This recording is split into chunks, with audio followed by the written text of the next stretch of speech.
할렐루야. 오늘 하나님께서 주시는 말씀의 본문은 이사야서 65장 1절과 5절의 말씀을 가지고 내가 여기 있노라 라는 양식을 함께 나누겠습니다.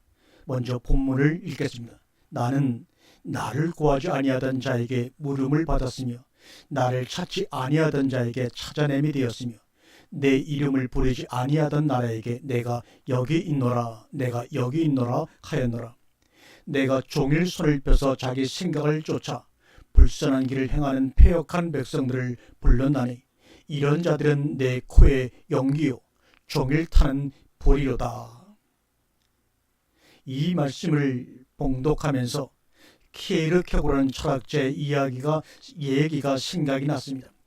세례 증서만 있으면 아무 문제없이 그리스도인이라는 생각은 그리스도교의 진지함을 천박한 위로 뒤바꾸어 놓은 것이다. 이렇게 키에르케고는 그의 저서에 얘기한 적이 있습니다.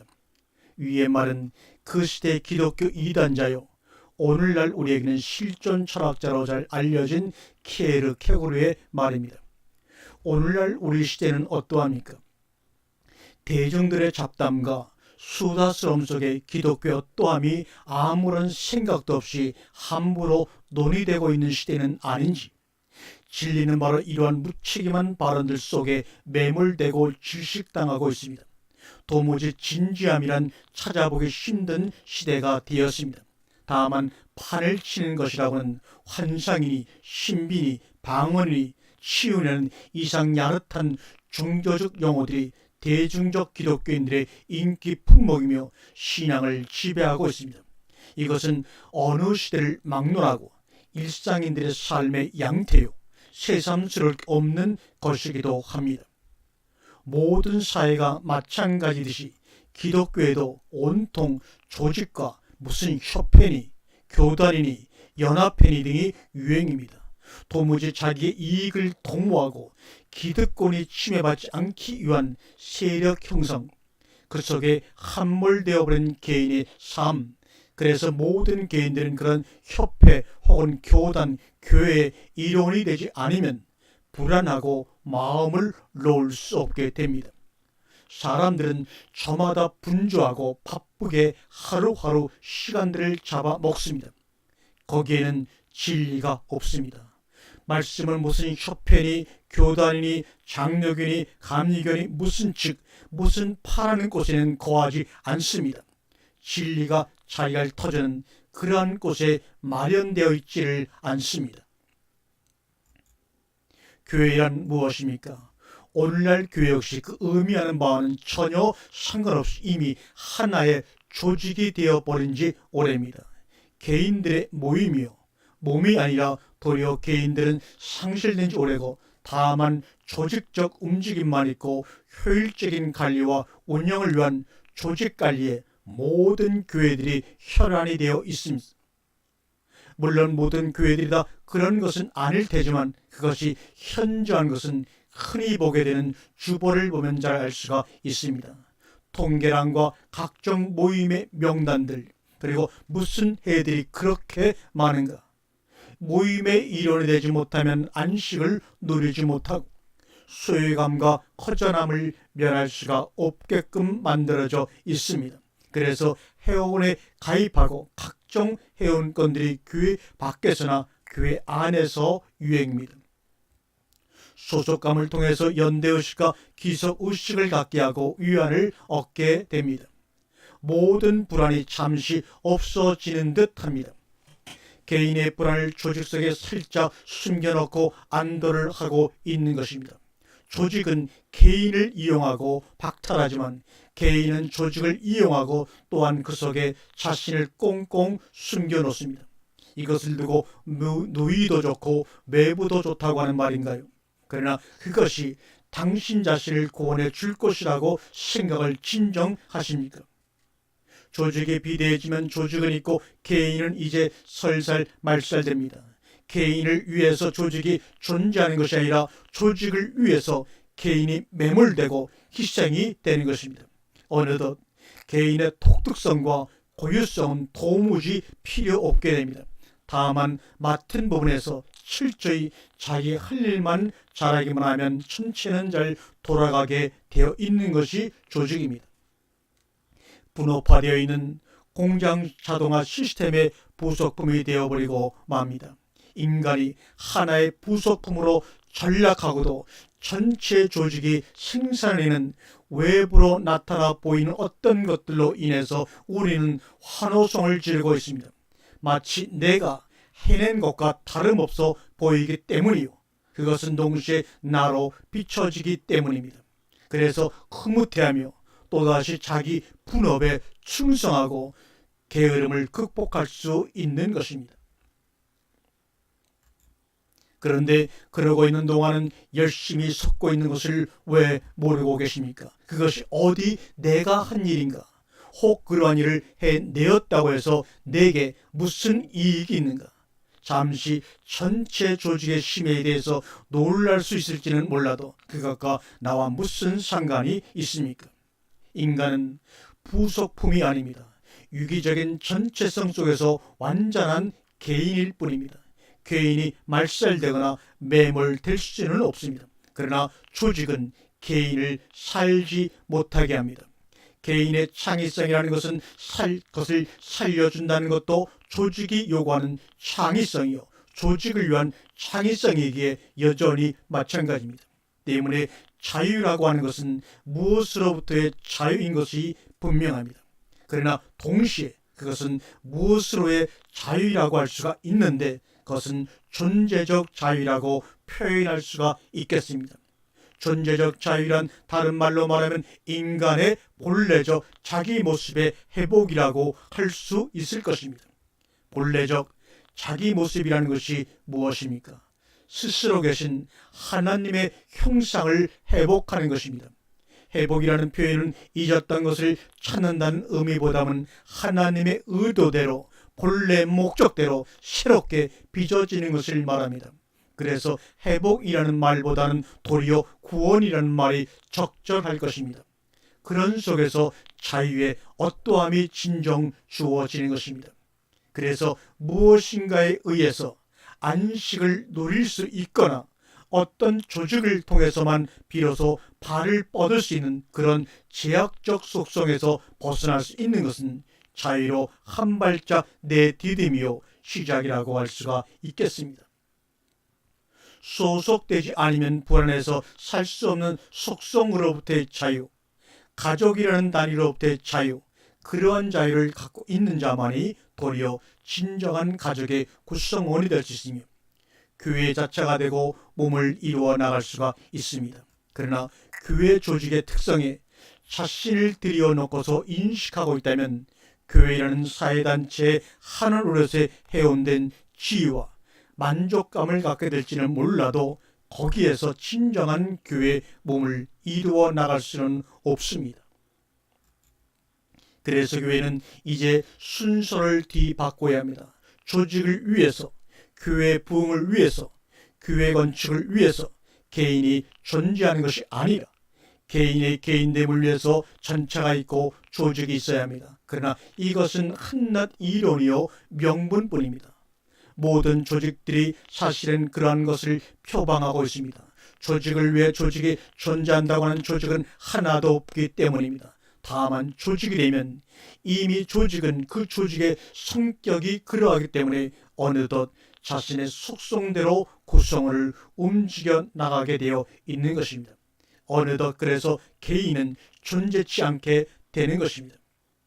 개인을 위한 조직이라면 지극히 작은 자의 어떠한 문제를 위해서라도 아무런 미련 없이 조직을 희생할 수도 있어야 합니다.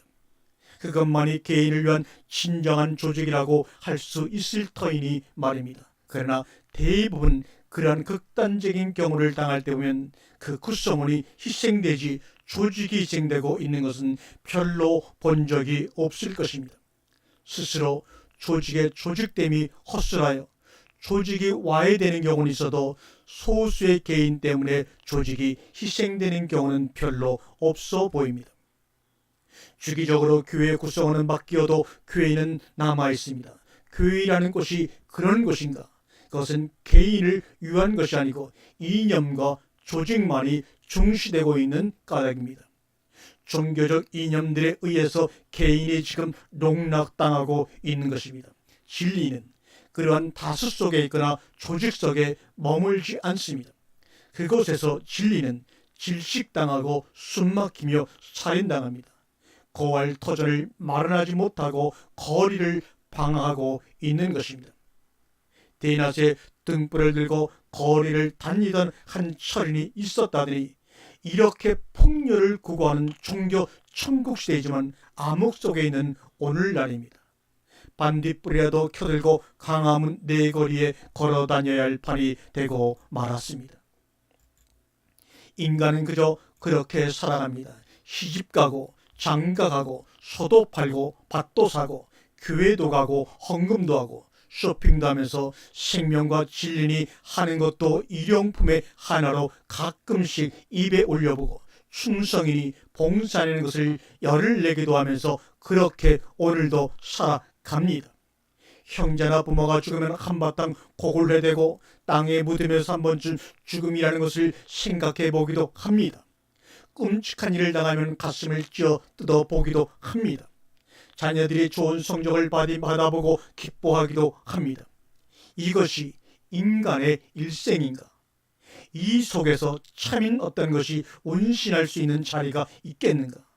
온통 무의미한 것들의 의미를 부여하고 온 정신이 팔려서 오늘도 살아갑니다. 그렇다고 거기서 정작 큰 기쁨을 갖거나 행복해하지도 않습니다. 적당히 즐기고 적당히 힘들고 적당히 그저 살아가는 것이 일상인들입니다. 그래서 이러한 일상인들 속에서는 하나님이 당신을 나타내실 수가 없습니다. 그들의 관심은 온통 일상적 일상사에 관심을 갖고 있을 뿐이며 그러한 일상사의 선호도에 따라서 복이라는 것이 결정되고 하나님도 그러한 일상사를 그저 풍요롭게 해주시면 되는 분이기 때문입니다. 이러한 이들에게 하나님 나라의 혼인잔치를 소개하고 그곳에 초대하는 것은 그야말로 할 일 없는 짓입니다. 이미 장가가는 일이 개혁되었는데 언제 그러한 잔치에 갈 수가 있겠는가? 그것은 내가 장가를 우선 가고 나서 생각해보고 결정해도 될 일이기 때문입니다. 그것은 우리 일상일대의 일상사와 상관이 없는 것이기에 관심을 끌거나 주목을 받지 못합니다. 하나님의 나라는 그래서 이렇게 지금도 외면을 당하고 있는 것입니다. 무관심, 애매모호함, 잡담과 무성한 대중성 속에서는 하나님을 대면할 수가 없습니다. 그래서 기도할 때 골방에 들어가 문을 닫고 은밀한 중에 계신 내 아버지께 기도하라고 성경은 우리들에게 공고합니다. 내가 지금 서 있는 곳이 어디인가? 무엇에 터전을 세우고 서서 목청을 돋구고 있는가? 목소리를 높이기 전에 서 있는 그 터전을 집어치우시기 바랍니다. 그리고 던져버리십시오. 돈인가 명예인가? 그런 흔하디흔한 말들은 이제 식상에 있고 이미 버린 지 오래되었다고 생각하고 계십니까? 가족은 무엇을 먹을까? 무엇을 마실까? 목회라는 것에 당신의 터전을 세우고 있는가? 정치, 대선, 결혼, 죽음, 직업선택, 승진, 직장만 이런 것들은 이제 문 밖에다 내다 버리고 이제 골방으로 들어가 은밀한 홀로가 될 수는 없겠는지요. 그러나 그러한 능력이 우리에게는 없습니다. 그래서인지 우리는 사실 기도할 능력조차도 바로 갖고 있지를 못합니다. 그래서 기껏 기도한다는 것이 엉뚱한 것을 구하고 있으며 엉뚱한 것에 초점이 맞춰져 목이 쉬도록 외칩니다. 그래서 기도도 또 하나의 종교 품목일 뿐이며 참 기도의 삶을 찾아볼 수 없게 돼버리고 말았습니다. 마태복음 7장 7절과 12절의 말씀을 함께 봉독합니다. 구하라 그러면 너희에게 주실 것이요 찾으라 그러면 찾을 것이요 문을 두드리라 그러면 너희에게 열릴 것이니 구하는 이마다 얻을 것이요 찾는 이가 찾을 것이요 두드리는 이에게 열릴 것이니라. 너희 중에 누가 아들이 떡을 달라 하며 돌을 주며 생선을 달라 하며 뱀을 줄 사람이 있겠느냐? 너희가 악한 자라도 좋은 것으로 자식에게 줄 알거는 하물며 하늘에 계신 너희 아버지께서 구하는 자에게 좋은 것으로 주시지 않겠느냐. 그러므로 무엇이든지 남에게 대접을 받고자 하는 대로 너희도 남을 대접하라. 이것이 율법이요 선지자니라. 이러한 말씀과 동시에 이사야서 65장 1절에서 5절과 같은 말씀은 또 왜 기록이 되어 있습니까? 나는 나를 구하지 아니하던 자에게 물음을 받았으며 나를 찾지 아니하던 자에게 찾아냄이 되었으며 내 이름을 부르지 아니하던 나라에게 내가 여기 있노라. 내가 여기 있노라 하였노라. 내가 종일 손을 펴서 자기 생각을 쫓아 불쌍한 길을 행하는 패역한 백성들을 불렀나니 이런 자들은 내 코에 연기요 종일 타는 불이로다. 이렇게 이사야 선지자는 말씀하고 있습니다. 나를 구하지 않고 찾지 않는 자에게 안탄 자에게 찾아냄이 되었다니 이게 무슨 말입니까? 내 이름을 부르지 아니하던 나라에게 내가 여기 있노라. 내가 여기 있노라. 이것은 방금 마태복음에 구하고 찾고 두드리라는 말씀과 정면으로 배치되는 말씀처럼 들리지 않습니까? 그러나 이것은 도무지 배치되거나 상충되는 말씀이 아닙니다. 이것이 동일한 하나로 보일 때 비로소 마태복음 7장 7절의 말씀도 어느덧 그 의미를 이해하는 것이 될 터이기 때문입니다. 그래서 이 기도의 길, 기도의 삶은 좁은 문으로 들어가는 것이요 이사야 65장 1절과 같은 말씀과 동일하게 마태복음 7장 7절의 말씀이 이해되지 않은 채 그저 구하고 찾고 문을 두드리는 행위는 넓은 길을 가는 것과 도무지 다르지 않다는 사실입니다. 때문에 열심히 기도해 놓고 신나고 있지만 그것은 무리들의 관심사항이요 일상인들의 관심사항에 불과한 것입니다. 누가 이 기도 생활의 삶에 동참할 것인가? 이 기도 생활은 생명으로 인도하는 것이기도 하고 그 길은 좁고 협잡한 노정입니다. 그 결과 7장 12절의 문장을 이끌어주는 접속사 그러므로가 잘 말해줍니다. 그러므로 그렇게 찾고 구하고 두드려서 좋은 것을 얻으면 당연히 진행되어질 삶, 그것은 그러므로 무엇이든지 남에게 대접을 받고자 하는 대로 너희도 남을 대접하라. 이것이 율법이요 선지자니라는 말씀과 같은 삶의 결과를 빚어냅니다. 이것은 일상적 관심사에 매몰된 삶에서 벗어나 진리와 생명의 세계로 나아가는 길입니다. 그러므로 그것은 무리들로부터의 질타와 외면과 부정과 채찍을 피할 수 없습니다. 동시에 자신 안에서 해결되지 않은 일상적 군더더기로 인해 겪게 되는 갈등과 과정이 신앙의 길이기도 합니다. 그래서 좁은 문이라고 말하고 있는 것입니다. 거짓 선자들 성가라 양의 옷을 입고 너희에게 나오나 속에는 노략질하는 일이라고 말합니다. 왜 이러한 말씀이 나올 수밖에 없는가? 그렇습니다. 그것은 당연합니다. 거짓 선자가 자신이 거짓 선자인 줄 알고 있으면 그러한 선지자 노릇을 하지 않을 것입니다. 선자 노릇을 하는 이들은 자신만이 참 선지자인 줄 알고 있습니다. 그러나 생각해 보시기 바랍니다. 어찌 기도하라는 말씀에 의의를 제기할 능력이 있다는 말입니까? 오히려 아무리 해도 기도는 부족할 터에 그래서 좋은 것으로 주실 줄 믿고 성령을 기다려야 하지 않겠는가 말이야 치당한 말이지요. 그런데 아무리 입으로 성령을 구한다 하더라도 그 내용이 자신의 유익이요 육신의 생각이요 죄악적인 것이라면 그것을 가르치고 독려하고 그것을 충만히 베푸는 선지자야말로 결국 거짓 선자 노릇을 열심히 하고 있는 셈이 되는 것입니다. 여론의 항배는 그러한 것에 가표투표를 할 것입니다. 그것이 무리들의 기대요 요구사항이요 의미의 전부이기 때문입니다. 그들 앞에서 그러한 요구와 필요를 부추기고 하나님 나라가 마치 그와 같은 것이라고 선자는 선자, 결국 거짓 선자인 셈입니다. 용어가 성경의 용어로 쓰여 있고 기독교적인 의식과 종교 행위를 하기만 하면 그리스도인이 될 수가 있는 것인가? 아닙니다.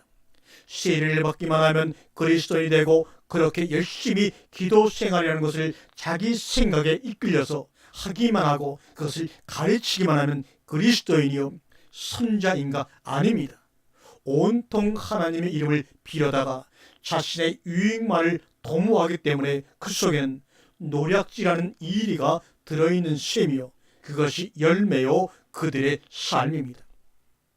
때문에 신앙생활은 주의 이름으로 선자 노릇을 했거나 주의 이름으로 귀신을 쫓아내며 주의 이름으로 많은 권능을 행하였다는 것 등으로 판가름 나는 것이 아닙니다.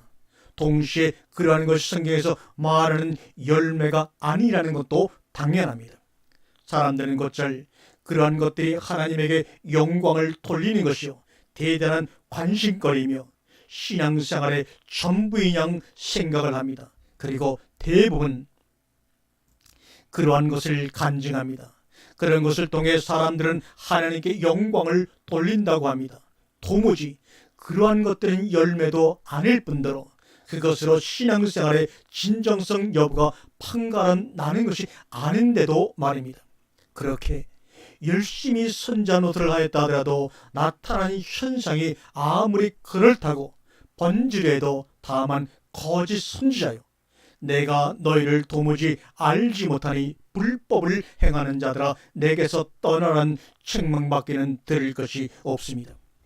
성경대로 살려고 하고 성경대로 신앙생활을 열심히 하려고 몸부림친 것이 도무지 엉뚱한 결과를 낳고 맙니다.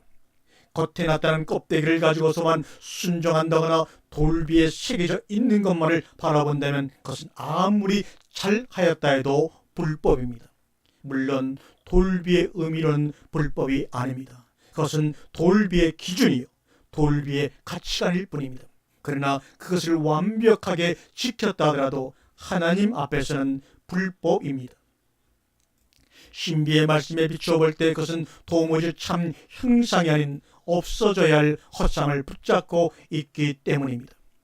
물론 그것마저도 완벽하게 지킬 수 없기에 몽학성생에 대해 우리를 지도해 주기도 하지만 말입니다. 그래서 표면이 깨어지려면 일상인의 일상적 관심에서 파격이 이루어지지 않으면 도리가 없습니다. 때문에 십자가의 도는 인간의 본질적인 존재 가능의 통로이며 창구입니다.